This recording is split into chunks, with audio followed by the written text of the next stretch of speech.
हिंदू धर्मानुसार मरने के बाद आत्मा की मुख्य तौर पर तीन तरह की गतियां होती हैं। एक ऊर्ध्व गति, दो स्थिर गति और तीन अधोगति। इसे ही अगति और गति में विभाजित किया गया है। पहली बात तो यह कि आत्महत्या शब्द ही गलत है, लेकिन यह अब प्रचलन में है। आत्मा की किसी भी रीति से हत्या नहीं की जा सकती। हत्या होती है शरीर की, इसे स्वघात या देह हत्या कह सकते हैं।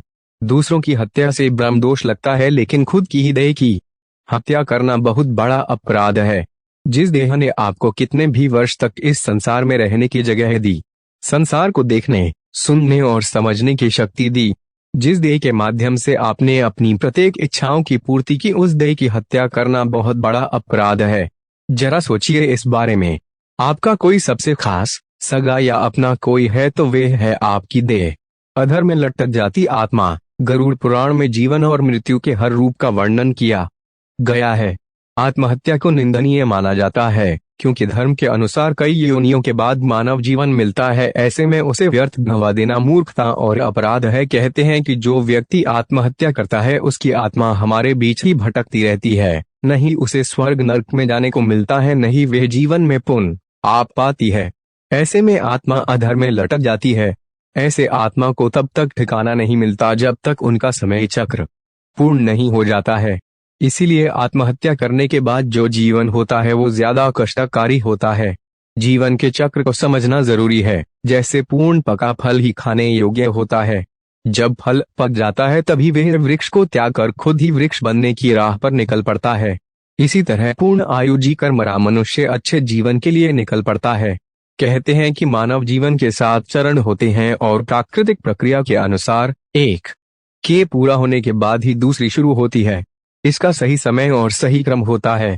ऐसे में समय से पूर्व ही मृत्यु हो जाने से क्रम गड़बड़ हो जाता है।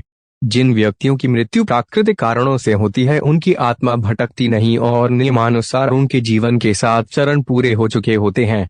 लेकिन जिन लोगों की मृत्यु आत्महत्या करने के कारण होती है वो चक्र को पूरा न कर पाने के कारण अधर में रह जाते हैं। मरने के बाद कब मिलता है दूसरा शरीर?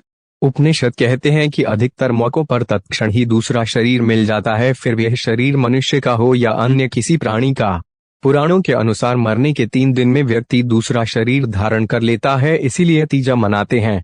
कुछ आत्माएं 10 और कुछ 13 दिन में दूसरा शरीर धारण कर लेती हैं, इसीलिए 10वां और 13वां मनाते हैं। कुछ सवा माह में अर्थात लगभग 37 से 40 दिनों में। बहुत कम ऐसे लोग हैं जिन्हें 40 दिन बाद भी शरीर नहीं मिलता।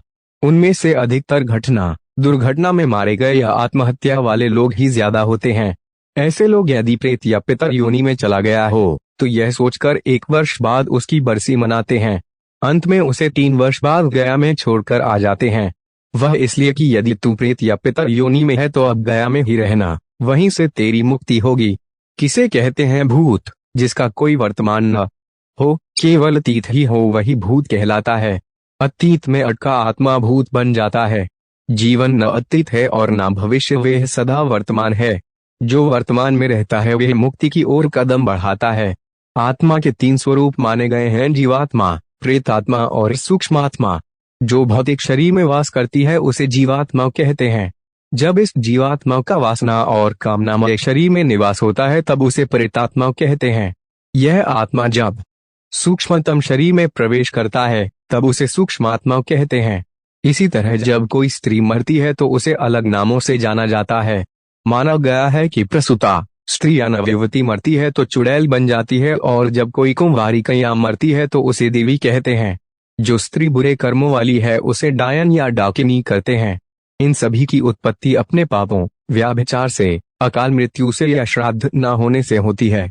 इसी तरह जब कोई पुरुष मरता है तो वह भूत, प्रेत, पिशाच, कूष्मांडा, ब्रह्म राक्षस, वेताल या क्षेत्रपाल